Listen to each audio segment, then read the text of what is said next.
My name's Lewis Williams. I'm going to try my hardest to be a professional long distance triathlete in 2024. Bam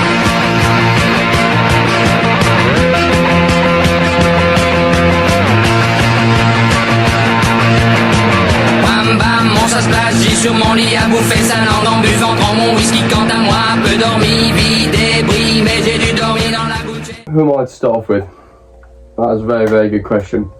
I won't bore you too much, but I'll give you some inside information. It all started when I was at secondary school, really.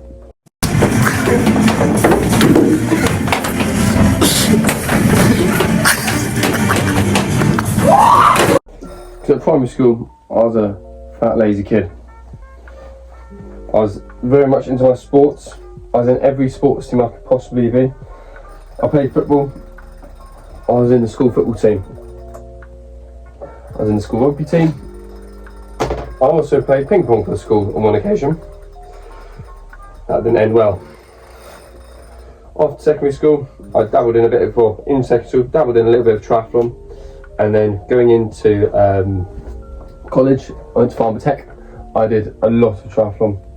I tried getting into the Super Series, didn't go so well, and then after college, I then went to university to study physiotherapy at Brighton, Eastbourne campus, mind you, and I was doing triathlon with the Eastbourne lot under the almighty Blaine Cook,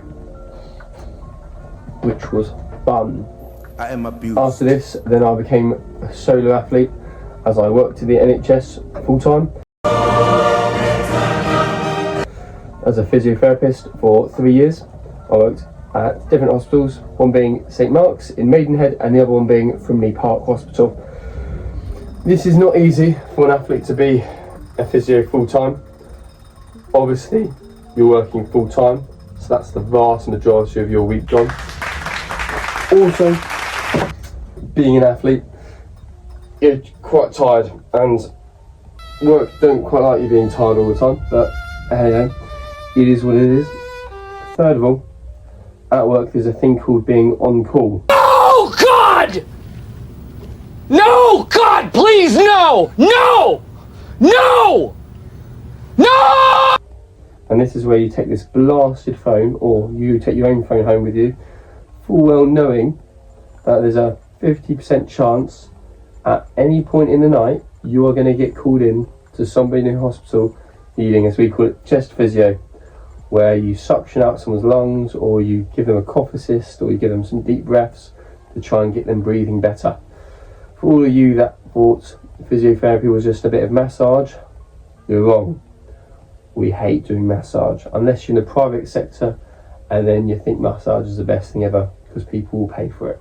But I didn't say that, you didn't hear that from me. So yeah, that's a very brief insight into who I am. Now I'll give you a little bit more of an insight into what the goals are, what the plan is, and how I'm going to get a pro long distance license. Now to tell you lot what happened in 2024. You're in for a treat. Right, 2024 swings around, and to be a triathlete, a professional long distance triathlete in the UK, you've either got to be in percentage. So then there's the other method, which is called gateway events.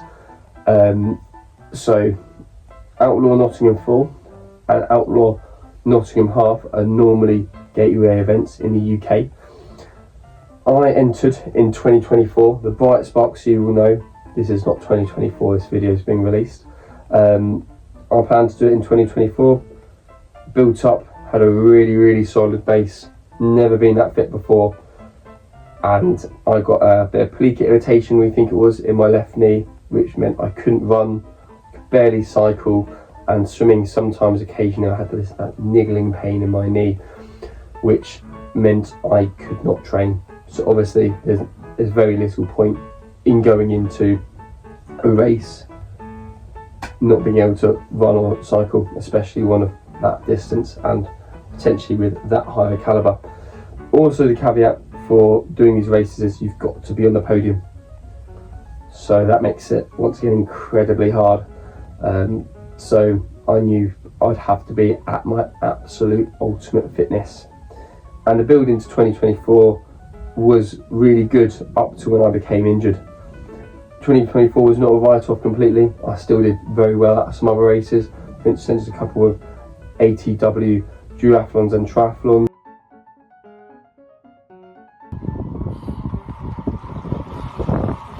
Yeah, good one. I did the Keltman half, which went particularly well.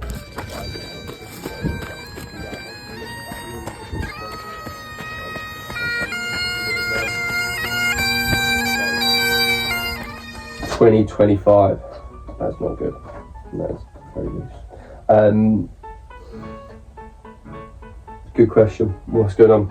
So, because of the things I've mentioned previously, the NHS, working in the NHS is quite difficult. I applied for a sabbatical to go away travelling around Europe.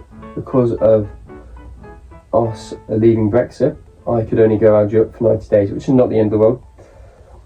During my injured time, I thought it'd been a brilliant idea to build a van. So once I come out from being injured, I'd have a fresh knee that's healed and I'd have a brand new van. For those of you that have built vans or do a fair bit of DIY will know this was a stupid decision and a very difficult decision in terms of there's an awful lot of bloody work to do when it comes to building a van from scratch, which I thought would be over and done with in a matter of weeks, if not months. And yeah, that ended up taking a year and a bit.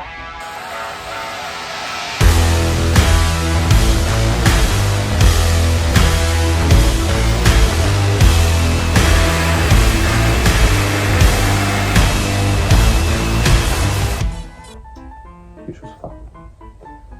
So then yes, as I said, this sabbatical, we went travelling, myself and my partner, we went travelling around Europe for 90 days in a van, and we used it as a very long training camp, getting some good time in altitude, just swimming in these absolute magnificent lakes in Italy, France and Austria and Slovenia a little bit, and it was just the most amazing experience of my life.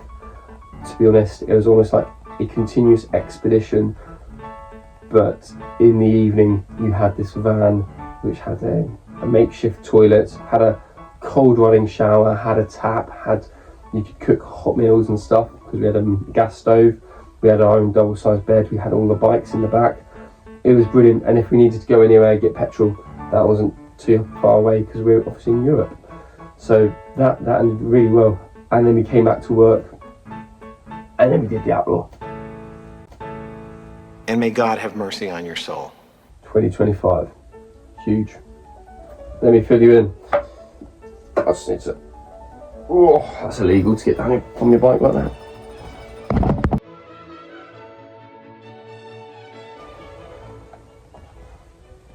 So then, what happened in Outlaw 2025? Yeah. Let me fill you in. So, the race went quite well. I mean, the swim wasn't as quick as I liked it to be. I just didn't feel like I had it that day, to be honest.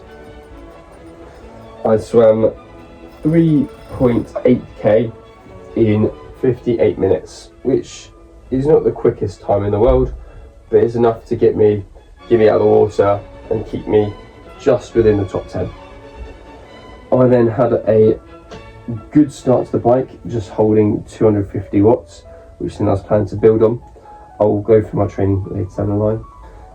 Towards just over the halfway stage of the bike, we had a slight issue.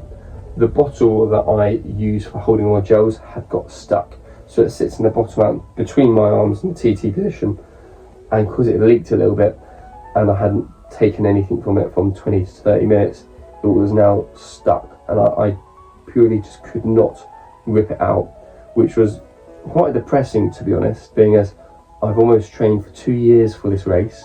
I'm moving quite well, I'm like holding 40 kilometers an hour, just slightly over, and now I am almost doomed because I've had all the chews that I've had, so like a bit like Turkish Delight chews, so they're just packed with energy. I now have none of those I can use or eat anymore, and I cannot get to any of my gels. So that was depressing to say the least. I managed to get through the bike. I posted a time of 4 hours 50, so it's not dreadful, but it's not the quickest, and nowhere near as quick as I'd like to. Because originally I wanted to beat the old course record, but that was miles away, and I feel that might be partly due to the bike course as well, and also just me blowing up a bit. So then we got into the run, or we got into the run with minimal damage, still in the top 10. I might have been 6th at that point. I think I was around about 6th. And running's my background. Like, for example, my 10k PB's 32.50 on a hilly course. My 5k PB is 15:30. You might have to check me on that, and that's on a legitimate course. And then my half marathon PB's 1 hour 15, and that was also on a hilly course. My quickest half off a bike in a triathlon is 1 hour 20. So I'm not too shabby of a runner, and I was going to use this as a kind of a benchmark and hopefully the point where I can catch people. That didn't happen. That didn't happen at all. Unfortunately, because of obviously not having enough carbs, I then spent the first lap of the run grabbing Jaffa cakes and whatnot to eat as much as I could and just get the energy on. Doing so, I forgot about electrolytes, so then the second lap I felt like I was starting to bonk again, but this time it was the lack of electrolytes.